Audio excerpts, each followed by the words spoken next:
नागपुर शहर में जैन बोर्डिंग विवाद पर बोलते हुए हर्षवर्धन सपकाल ने कहा कि सिर्फ अनुबंध रद्द करना ही काफी नहीं, मुरलीधर मोहोल को इस्तीफा दे देना चाहिए। उन्होंने राहुल गांधी के काम की तारीफ की और कहा कि केंद्र सरकार वोट चोरी और जातिगत जनगणना जैसे मुद्दों को सुलझाने के लिए मजबूर हो गई। किसान पैकेज के बारे में हर्षवर्धन सपकाल ने कहा कि सरकार दिवालिया होने की कगार पर है और असली राहत पैकेज से किसानों को कोई फायदा नहीं होगा। राहुल गांधी के ट्वीट का जिक्र करते हुए उन्होंने देवेंद्र फडणवीस को बेहद भ्रष्ट मुख्यमंत्री बताया और महिला सुरक्षा पर सवाल उठाए। आइए जानते हैं क्या कहा उन्होंने। निवडणूक आयोग हा चोरी करतोय आणि वोट चोर गद्दी चोर या अनुषंगाने राहुल गांधींनी देशभरात एक कॅम्पेन सुरू केल्यानंतर त्याचे विविध जे पुरावे आहेत तेही सादर केलेले आहे आणि आता गली गली में चोर है, चुनाव आयोग चोर है ही वस्तुस्थिती सगळी दूर पोहोचल्यामुळे आता नाईलाजाने कुठेतरी निवडणूक आयोग या दृष्टिकोनातून पुढे येत आहे। या निवडणूक आयोगाला वठणीवर आणण्याचं काम हे राहुल गांधींनी केलेलं आहे।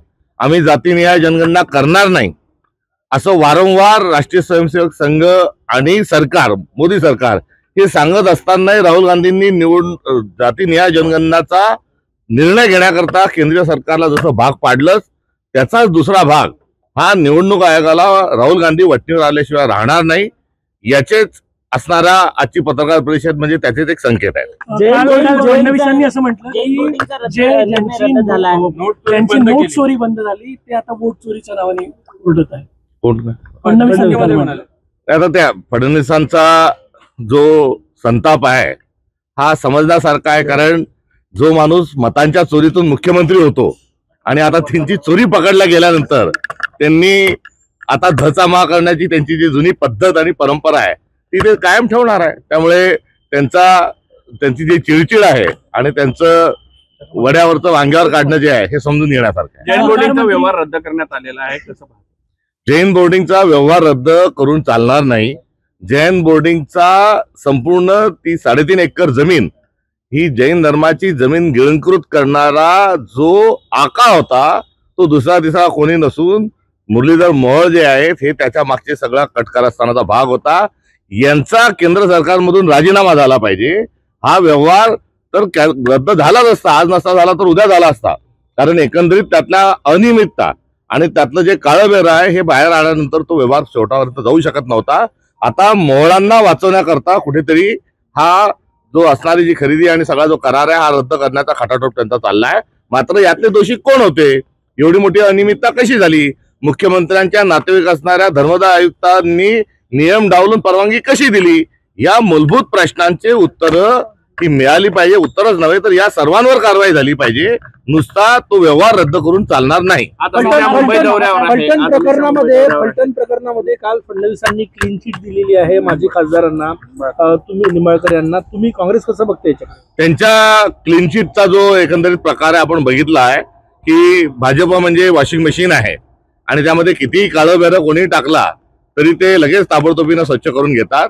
अशाच प्रकारे त्यांनी आरोप अजित पवार यांच्यावरही केले होते, छगन भुजबळांवरही केले होते, अनेक लोकांवर जे आरोप केले होते आणि सत्तेत सोबत घेतल्यानंतर या सर्वांना क्लीन चिट दिली होती। देवेंद्र फडणवीस क्लीन चिट ही एका अर्थाने त्या गटामध्ये ते सहभागी असल्याचा देखील कुठेतरी पुरावा आहे। यांच्या आंदोलनाला काँग्रेसचा पाठिंबा आहे का? उद्या नागपुरात पोहोचताय ते? बच्चू कडू जी यापूर्वी देखील उपोषणाला बसले होते आणि ते उपोषणाला बसल्यानंतर शेतकऱ्यांच्या सगळ्या प्रश्नांच्या अनुषंगानं त्यांच्या सर्व मुद्द्यांच्या अनुषंगानं सरकारनं ते ताबडतोबीनं सोडवले पाहिजे अशा प्रकारची आमची मागच्या वेळेसही जाहीर भूमिका ही होती। यावेळेसही बच्चू कडूंनी आंदोलनाच्या संदर्भामध्ये प्रदेश काँग्रेस अध्यक्ष या नात्यानं मलाही पत्र पाठवून त्या संदर्भामध्ये पाठिंबा मागितलेला आहे आणि या सर्व प्रश्नांच्या अनुषंगानं काँग्रेस देखील आंदोलनात्मक आणि एक फार मोठी मोहीम काँग्रेसने सुरू केलेली आहे। त्यामुळे या सर्व ज्या मागण्या आहेत त्या मागण्या रास्त आहेत, या संदर्भामध्ये आमचा देखील पाठिंबा आहे आणि आम्ही देखील लढत आहोत। शेतकऱ्यांना पैसे मिळाले नाही, 1100 कोटी रुपये जे आहे ते अजूनही बँकेत पडलेले आहे, कशासाठी फार देरी होते? हे सरकार आता कुठेतरी हे दिवाळखोरीच्या किनाऱ्यावर उभं आहे। या सरकारने पंतप्रधान आवास योजनेचे जे पैसे आहेत दिवाळीच्या पूर्वी त्याची जी काही नोट पुटअप केली होती, त्याचा जो काही चेक, त्याची काही फायनान्शियल जी प्रक्रिया पूर्ण केली होती ते देखील चेक वटू शकले नव्हते. त्यामुळे सरकार पंतप्रधान आवास योजनासारख्या फ्लॅगशिप प्रोग्रामचेही पैसे देऊ शकत नाही, लाडकी बहिणीचेही पैसे दिवाळीत देऊ शकत नाही. आणि असं सर्व असताना नुसतं जे पॅकेज आहे ते पंतप्रधान महाराष्ट्रात येणार आहे आणि शेतकऱ्यांचा उद्रेक होणार आहे म्हणून वाटाण्याच्या शेतकऱ्यांना अक्षता लावण्याचा तो प्रयत्न होता. वास्तविक पाहता हे सगळं जे पॅकेज आहे हे फोल आहे आणि या पॅकेज मधून काही मिळणार नाही. ही त्यावेळेची असणारी आम्ही व्यक्त केलेला संशय हा खरा ठरत आहे. हे सरकार ज्यांचा इन्शुरन्स कंपनीचे वीज कडाडल्यानंतर पुरात वाहून गेल्यानंतर 4 लाख रुपये हे इन्शुरन्स पोटी मिळतात तेही त्यांनी पॅकेजमध्ये दाखवले. मुळात आमची जी मागणी आहे त्या पॅकेजमध्ये अनेक लिकेजेस आहे किंवा पॅकेज जे आहे हे थोतांड आहे. त्यांनी देवेंद्र फडणवीसांनी सरसकट एकतरी 50,000 रुपये ही मदत करावी, कुठलीही त्याच्याशी कमाल मर्यादा न ठेवता. आणि रब्बीचा हंगामाची मदत करणं आवश्यक होती कारण रब्बीला बियाणं खत हे सरकारने द्यायला हवं होतं, मात्र ती वेळ आता पुढे गेली आहे. आणि रब्बी पोटी 10,000 रुपयाचं अतिरिक्त अनुदान हे रब्बी पिकांसाठी त्यांनी द्यावं आणि सरसकट शेतकऱ्यांची कर्जमाफी करावी. आणि करिता या एक मुख्यमंत्री आणि 2 उपमुख्यमंत्र्यांनी दिल्लीत जावं आणि केंद्र सरकारकडून पॅकेज घेऊन यावं ही आमची मागणी आहे. मुळात देवेंद्र फडणवीस हे अत्यंत कुचकामी गृहमंत्री ठरलेले आहेत आणि त्यांच्या गृहमंत्री पदाच्या देवेंद्र फडणवीसांच्या कारकिर्दीमध्ये महाराष्ट्रामध्ये एकापेक्षा एक संतप्त घटना घडत आहेत. जेव्हा स्वारगेट या ठिकाणी एका महिलेचा बलात्कार जेव्हा होतो तेव्हा गृहमंत्री म्हणतात की ती महिला किंचाळली असती, ओरडली असती तर बलात्कार झाला नसता. तर केंद्रीय एका मंत्र्याच्या घरातील परिवारातील महिलेला जळगाव जिल्ह्यामध्ये तिला यात्रेमध्ये पोलिसांच्या समक्ष छेडल्यानंतर कारवाई होत नाही म्हणून पोलीस स्टेशनमध्ये जावं लागतं. इतक्या गंभीर घटना या महिलांच्या अनुषंगानं या देवेंद्र फडणवीसांच्या कारकिर्दीत घडलेल्या आहेत. तर दुसरीकडे देवेंद्र फडणवीसांनी महाराष्ट्रात गृह विभागाचे मंत्री असताना कोणते शब्द दिले? त्यांनी कोयता गँग शब्द दिला, त्यांनी आका नावाचा शब्द दिला, त्यांनी खोक्या नावाचा शब्द दिला. आणि या सगळ्यातून एकंदरीत आपल्या महाराष्ट्राची कायदा सुव्यवस्थेची लक्तरं ही वेशीवर टांगल्या गेलेली आहे आणि याला पूर्ण देवेंद्र फडणवीस जबाबदार आहे. महाराष्ट्राला किमान पूर्ण वेळ गृहमंत्री द्यावा कारण स्वतःला कुठेतरी गडचिरोलीच्या खदानी आता कोणाला वितरित करायच्या आणि देशाचं पंतप्रधान आपल्याला कसं होता येईल या 2 खटाटोपामध्ये. आणि तिसरं कंबोज नावाचा जो एक प्राणी आहे तो जसं मोदींजवळ 2 सेट आहेत, एक अडाणी आणि एक अंबानी, तसं देवेंद्र फडणवीसांना वाटतं आपल्याजवळ एक सेट असला पाहिजे म्हणून त्या कंबोजची संपत्ती कशी वाढेल या 3 गोष्टींमध्ये देवेंद्र फडणवीस अडकलेले आहेत. त्यांचा महाराष्ट्राच्या विकासाशी, शेतकऱ्यांशी आणि कायदा सुव्यवस्थेशी काही देणं घेणं नाही. महाराष्ट्राला पूर्ण वेळ गृहमंत्री मिळाला पाहिजे. आणि एकंदरीत फलटणच्या घटनेवर राहुल गांधींनी जे त्या ठिकाणी भाष्य केलं आणि ज्या संवेदना व्यक्त केल्या तितकी संवेदना ही प्रत्येक मराठी माणसाच्याच नव्हे तर भारतीय माणसाच्या हृदयात असली पाहिजे. त्यामुळे राहुल गांधींच्या ज्या भावना आहेत त्याच्याशी सहमती दर्शवत असताना देवेंद्र फडणवीसांनी, कारण हा राजकारणाचा आणि हा सुरक्षिततेचा विषय आहे, महिलांचा विषय आहे, त्यांच्या ट्विटला कुठेतरी एक मार्गदर्शक म्हणून त्यांनी बघावं ही त्यांच्याकडून असणारी आमची अपेक्षा आहे. SIR आज पूरे देश में घोषणा हो रही है. चुनाव आयोग ने घोषणा करने से पहले ही ANI चैनल को इस बात का पता लग गया, नहीं प्रेस कॉन्फ्रेंस बाकायदा ट्वीट किया है.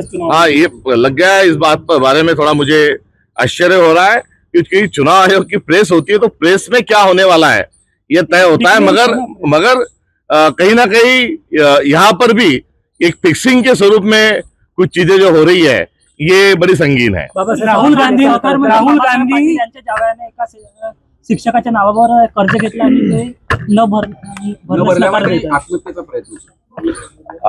त्यांच्या जवळच्या लोकांना, जावयांना आणि त्यांनाही बहुतेक लोकांच्या नावावर फसवणूक करण्याची लत लागलेली आहे आणि त्यांना तशा प्रकारचं व्यसन लागलं असावं कारण गत काळामध्ये त्यांनी शेतकऱ्यांना कर्जमाफीचा कुठेतरी आता त्याचं सवय लागली असं त्यांचं वक्तव्य केलं होतं. ते वक्तव्य आज त्यांच्यावर परतू पाहत आहे आणि सत्तेतले जे लोक आहेत हे स्वतःच्या कुटुंबाचं कल्याण करण्याकरता काय काय कांड करतात हे येणाऱ्या काळात आपल्याला दिसून येईल. त्यातलाच हा एक प्रकार आहे. फडणवीस जी ने कल कहा कि जब कांग्रेस की नोट चोरी जब उजागर हो रही तब इसलिए वो वोट चोरी की मुद्दा आगे कर रहे हैं. पिछले 11 साल से नरेंद्र मोदी देश के पंतप्रधान है और जो नीरव मोदी जैसे जो लोग हैं जो मेहुल जो चौकसे वो है या और जो है विजय मल्ल्या, इनको लाने में भी तो नाकामयाब रहे। खुद की नोटबंदी करते हुए काला धन जमा करने में भी वो असमर्थ रहे।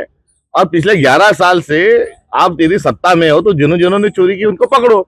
आपने जिनको चोर कहा था उनके साथ आप सत्ता में बैठे हुए हो, और अभी आप चोरी से मुख्यमंत्री हुए हो और आपकी चोरी उजागर हो रही, इसलिए बौखलाहट में अभी वो इस प्रकार से बयान कर रहे हैं। राहुल गांधी के ट्वीट पर भी टिप्पणी की, उन्होंने कहा कि संवेदनशील मुद्दों पर राजनीति हो रही है। राहुल जी ने संवेदना व्यक्त की। एक महिला ये सुसाइड करती है और सुसाइड करते समय यदि कागज पे पेपर पे लिखूंगी तो पेपर में लिखने के बाद हो सकता है कि मेरी सुसाइड नोट गायब हो जाए।